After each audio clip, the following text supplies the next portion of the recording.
Hello. Welcome everyone who has joined us. This is Media Center Ukraine in Ukraine form and Olga Tamanova with you.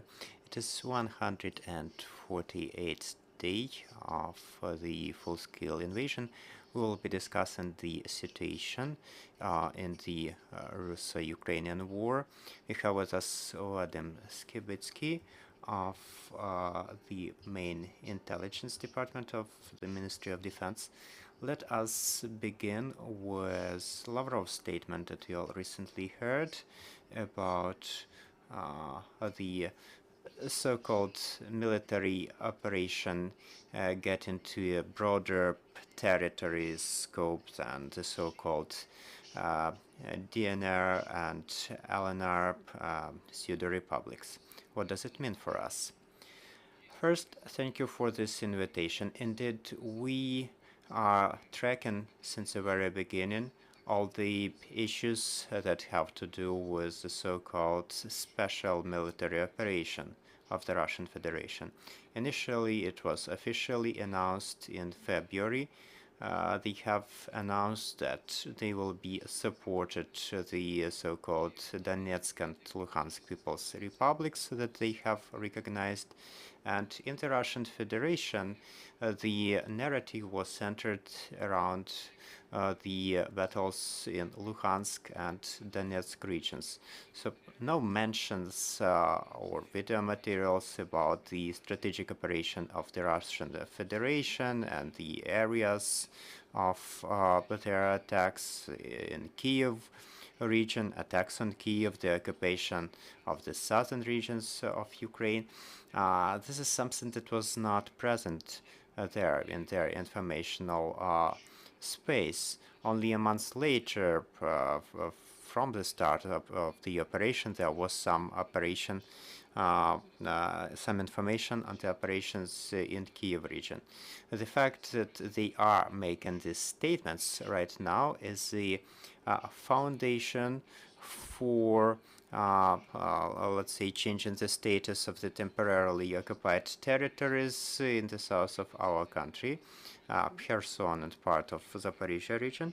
So this has to do with two aspects. First, they have claimed that the task for the Lugansk region is solved already. We can see that the Russian Federation is active in the Donetsk regions. They are not hiding their goal. The goal is to get to the borders of the Donetsk region to end that long story with the full occupation of Donetsk and Luhansk regions. And the second stage is creating the foundation for some kind of referendum or the annexation of the southern territories. We will see what exactly they are intending. Right now, there are active discussions in the political sphere of Moscow how to make this process as transparent as possible for the international community. A part of that process is issuing passports of the Russian Federation. In Donetsk, initially people were required to get the passports of the pseudo-republics, but here in Kherson and Zaporizhia, the procedure is simplified. They provide the passports based on people's applications. And there can be a referendum, there can be statements about annexation of those territories. And the statement of Lavrov is a proof that they are getting the international community ready for the fact that this is allegedly the support of the Russian-speaking population residing in the occupied territories. So this is the most probable scenario that we are envisioning right now. What can be the advice to our citizens still staying in the occupied territories? How their personal data can be used for this so-called referendum? Does it mean that they should not get any kind of support from the aggressor country? The situation is quite challenging there. That's a humanitarian situation, but there is also strong counterintelligence component, they are controlled by Russia's FSB, they are controlled by the Russian Guard, and it is quite complicated. The uh, electoral electoral allocations have been established already. It's difficult to give any advice to them because the humanitarian situation is quite tense. No one can be let out, and even in the Crimean Peninsula, which is also controlled by the Russian Federation, it is impossible to leave from there. There is very severe control of our citizens who have stayed there, who are working there in education, in municipal enterprises, and there are very strict requirements for the doctors, etc. They have to get the Russian passport, otherwise they lose their job. So the situation is quite tense, but we need to support the morale, and we can see that there are still partisans working for Ukraine. So recently it was announced that Russia has lost 30% of its military capacity. What's your assessment, and how is Russia refilling its military resources? Well, according to our assessments, the losses of the enemy are quite considerable, and we need to be clear that these are the losses of the troops prepared and brought to our territory since late February. So this first and second Army Corps that were established and located in Donetsk and Luhansk regions. They were established in the fall of 2015. These are the Russian occupation troops, and we can also count them as Russian troops because they are managed directly from a southern military district of Russia. Therefore, the losses borne by them, they can also be included into the general losses of the Russian Federation. The process that is happening in the grouping of the Russian troops implies that the battalion tactical groups with major losses are retracted into Russia, then refilled, and they get back to the front lines. The mobilization resource of the country is quite large, but we are already seeing some problems they are facing. They are facing the problems with finding mechanics, with drivers, with people with some artillery training. So this is something that requires additional training, and we can see some lacks of personnel for the full battalions or battalion tactical groups from one unit. So we already seen the mixed battalions or mixed battalion tactical groups representing servicemen from different units. And also since May, the Russian Federation has started to use its mobilization resources quite actively. It is covert mobilization, so we see two different approaches there. 2 years ago, they have created the BARS system, so the battle reserves, and they are using this to fill up their infantry battalions. We have some witnesses, the prisoners of war. There is no medical checkup. You just have to arrive at the draft office. You can sign the contract for 2 months or more, and you are sent to the battlefield. Another approach is establishing the so-called patriotic battalion based on the ethnic principle, and such battalions are established in every region of the Russian Federation, including Moscow and St. Petersburg.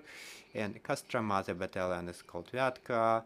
Then in Bashkortostan, there is another battalion, etc., etc. So from each of the territorial units of the Russian Federation, they are establishing these battalions.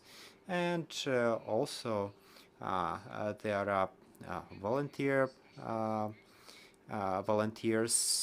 and mercenaries as well. There are international mercenaries that the Russian Federation is already using and attempting to use more. So these are the Near East countries. There is quite a strong resource in Syria, which is to a large extent controlled by the Russian troops. And we see the signs of Russia using mercenaries, and this is against the International Convention on Mercenaries. So this is, for now, is being done in covert manner. And is it possible that they actually announce general mobilization in Russia? Well, according to the law, they can announce it if they declare the war. Right now, Russia is not doing that, and if the full mobilization is declared, if war is declared, it would actually mean recognizing the failure to complete the plans of this special military operation, which would mean that they have failed in the blitzkrieg, they have failed in the fast occupation of the entire territory of Ukraine. Speaking of the technical supplies, do we see any serious challenges that Russians are facing already? And how many missiles do they still have? Okay, let us start with the missiles. We have made some assessments. The military intelligence is tracking the condition and numbers of the weaponry that Russia is using. As for the high precision weaponry, that's at least what Russians are saying, the Iskander, the Caliber system, the airborne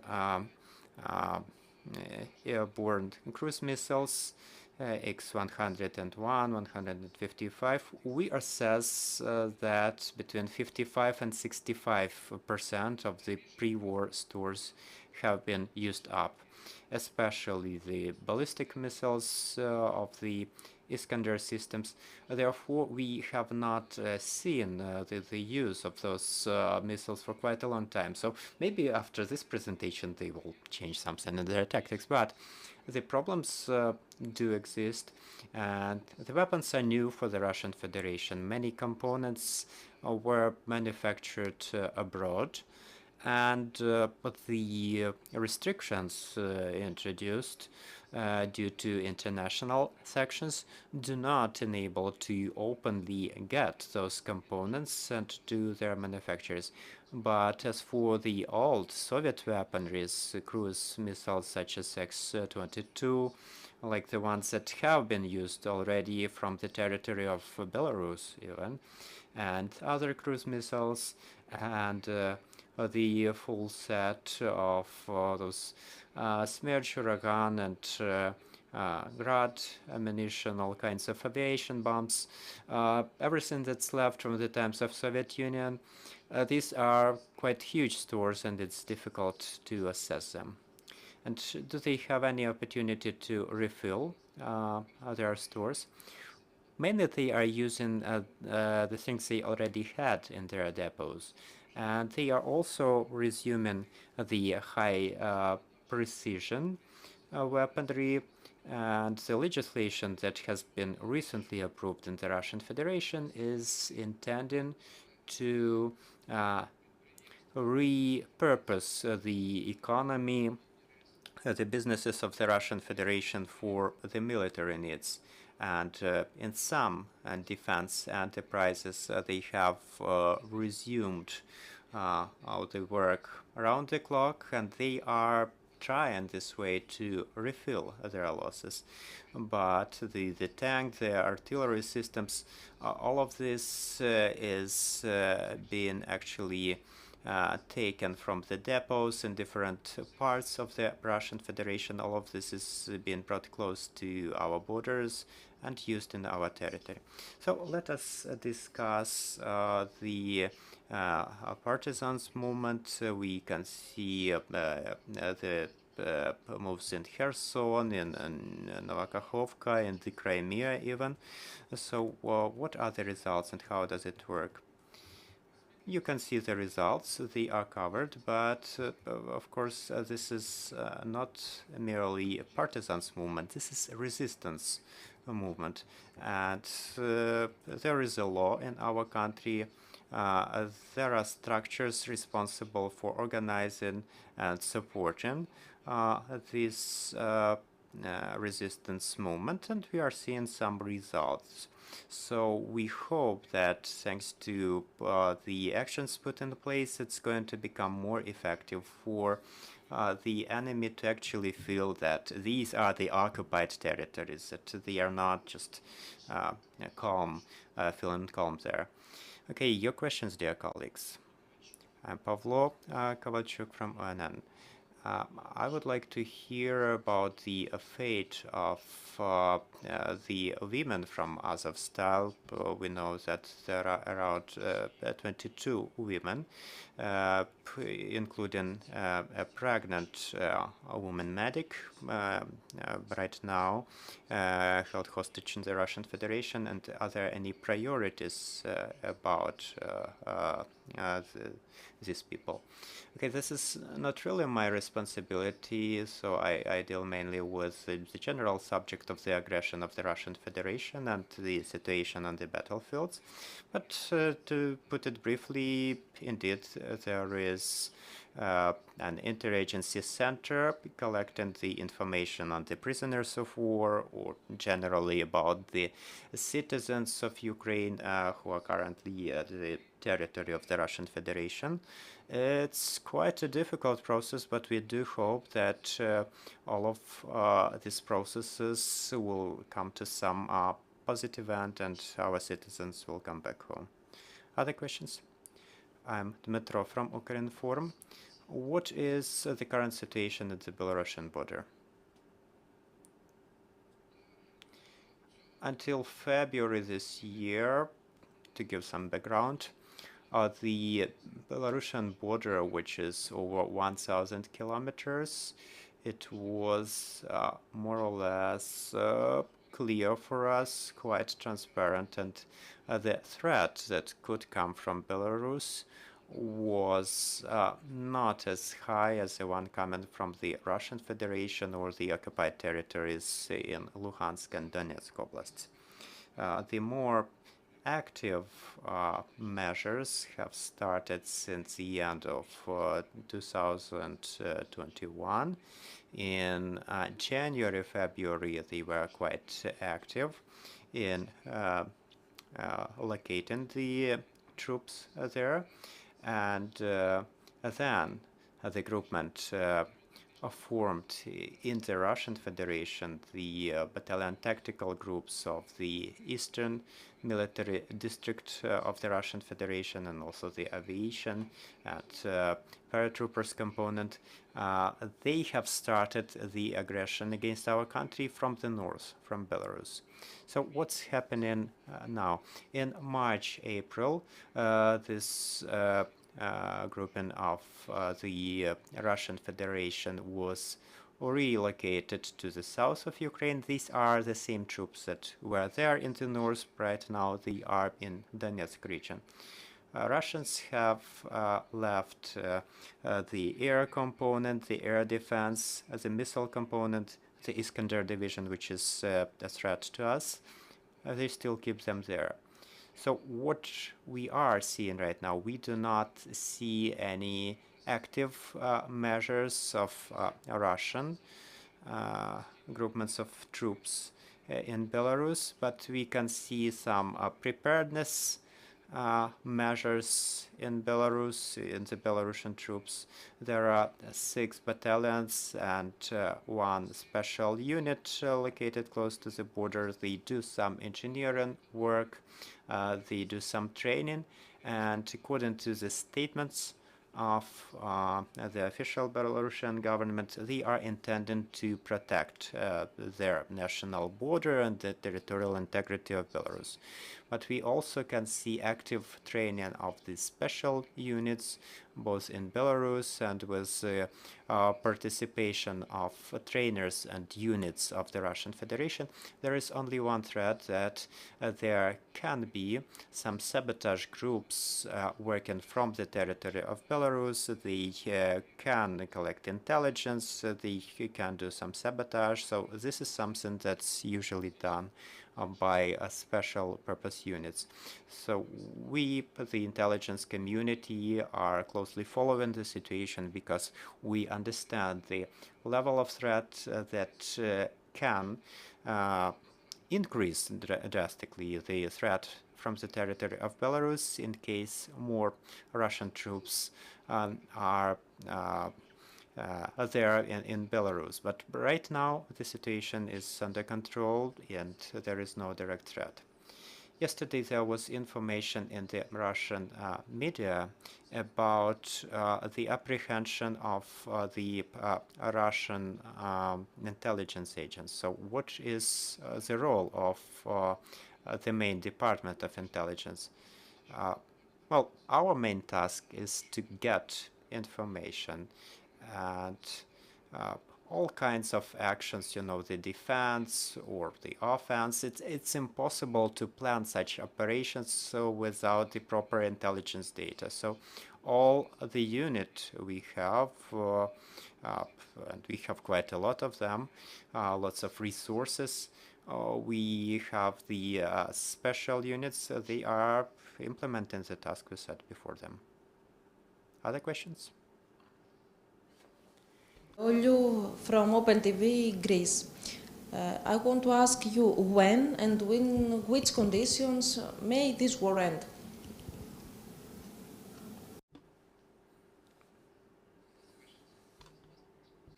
Repeat, please. I want to ask you when and in which conditions can this war end? The war can end only under the condition of our victory.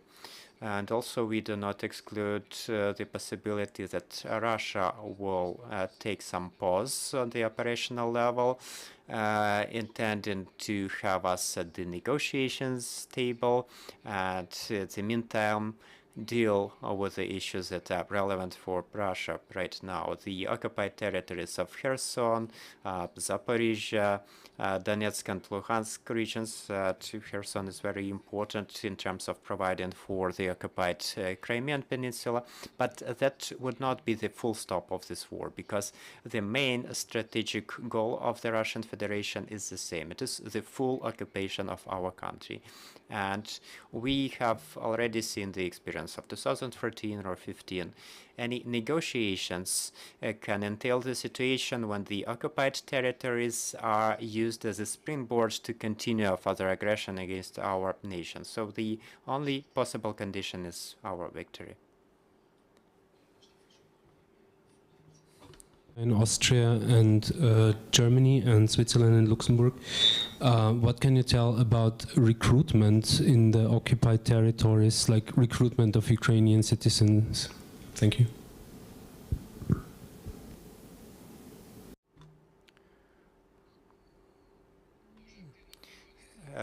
There are active mobilization measures in Donetsk and Luhansk regions. These activities have started quite a long time ago, in early February. in Donetsk and Luhansk, they have introduced the ban for the men to leave the territory. They have established a list of mobilization resources, and they were implementing this activities intended to get the personnel for the 1st and the 2nd Army Corps. And then, after the beginning of war, there were new battalions established, and they are being used in the battlefield. This started from the very beginning. These units were being used not only in the Donetsk regions, the Donetsk and Lugansk regions, but we can also see them in Kherson, in Zaporizhia region, and we can tell that the Russian Federation is forcibly mobilizing the population of the occupied territories to their troops, and quite often using them in the hotspots, in the front lines, and they are the ones incurring the highest losses. The most recent mobilization has been announced 2 weeks ago, when in Donetsk and Luhansk there was a strong wave of mobilization, and in Lugansk, for instance, about 8,000 people were mobilized for the war.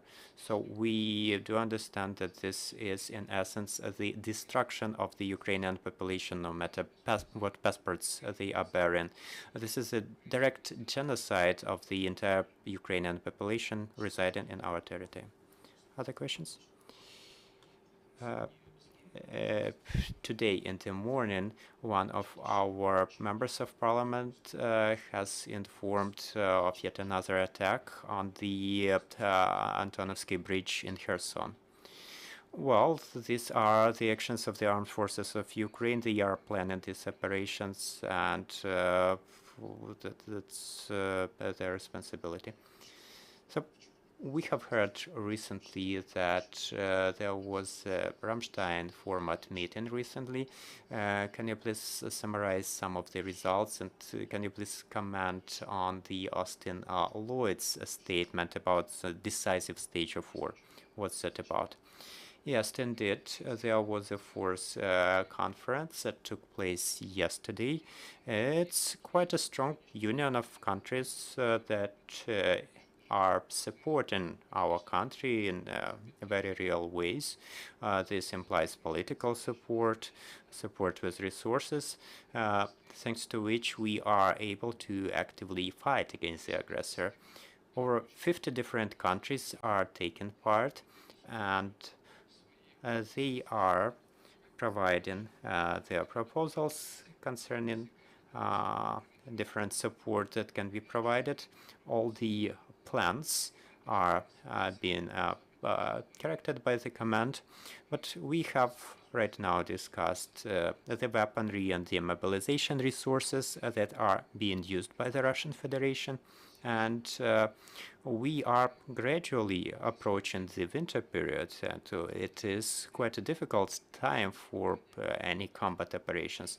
So there will be critical issues with, first and foremost, stopping the advance of the Russian troops, and other operations are being planned also with the direct orders of the High Commander. And this is indeed a relevant issue. Our partners do understand that. So the weaponry, the equipment that's being provided right now, it is based on the success that the Ukrainian armed forces are having. So the HIMARS, the 155 caliber artillery, this is something that enabled the destruction of lots of command points. This is something that forced the aggressor to move their storage facilities farther away from the front. And this is something that has the impact on their progress, their advanced capacities. So the enemy gets some fear that they can be destroyed with highly effective weapons, and this is a reality that they are facing already. Are you tracking any mass changes of moods in the Russians with the arrival of these high-precision weapons?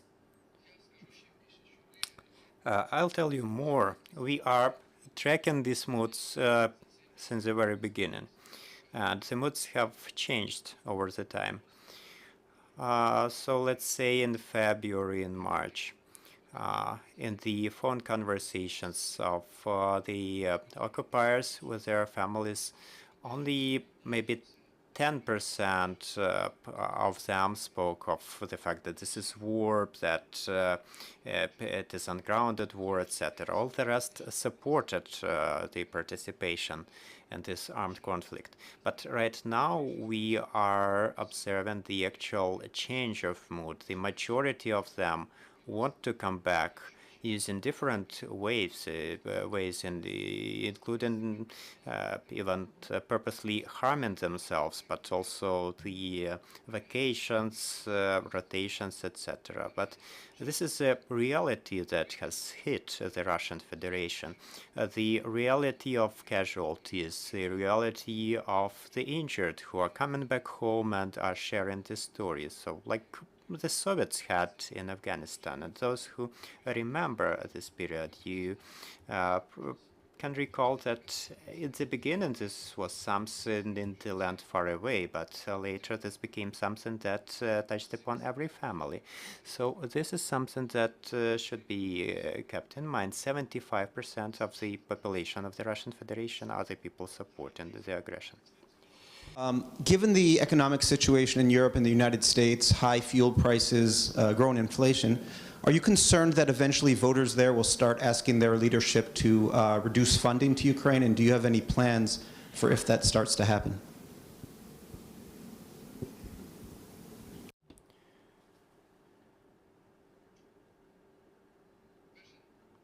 First, we need to be very specific about the countries in which this can be happening, because in Europe generally there is very clear understanding of the threat to the European continent. There are very clear examples of understanding in Eastern Europe, in the Baltic countries, the countries having direct border with the Russian Federation, the ones understanding that they are basically at the front line. So the documents of NATO, they quite clearly define who is the enemy for the European security. As for the other country, we have strong support of them as well. And speaking of voters, we actually have the support of regular citizens who understand that this is the war, this is a bloodshed. We are also grateful to our citizens who are staying in different countries.